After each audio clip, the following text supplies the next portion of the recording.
ভাই বাড়ি চলে গেলাম, এবার হয়ে গেল ব্লগ করা। প্রচুর মানুষ আসতে যাচ্ছে তখন পেছনে। যাই হোক এবার বাড়ি চলে যেতে হবে। পেছনে প্রচুর মানুষ দেখতে পাচ্ছেন আপনারা। আর এইটাই যে হাই রোড, পিছনে দেখছেন হাই রোডে প্রচুর মানুষ আসা যাওয়া করছে। এখানে হাই রোড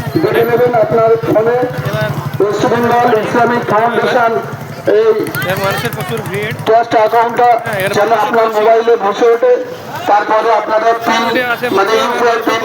এখানে হ্যাঁ, এটা হাই রোডের মধ্যে দাঁড়িয়ে আছে আমি। এদিকে যাচ্ছে কলকাতা, ওদিকে যাচ্ছে বহরমপুর। এখনও মানুষ, প্রচুর মানুষ আসা যাওয়া করছে, প্রচুর মানুষ। পেছনের সামনে দেখতে পাচ্ছেন প্রচুর মানুষ আসা যাওয়া করছে। এখনও ভিড় কমার কোনো নামই নিচ্ছে না। আজকে 2 সপ্তাহ হয়ে গেল সোমবার। হ্যাঁ, মানুষ প্রচুর আসা যাওয়া করছে। মানুষের আবেগ ভালোবাসা সবাই আসছে যাচ্ছে। হ্যাঁ, যাই হোক ভিডিওটা যদি ভালো লাগে লাইক কমেন্ট শেয়ার করে দেবেন। দেখুন ওই হাই রোডের মধ্যে দাঁড়াচ্ছে, এটা একটা রোড, 1 বাই, এটা একটা রোড।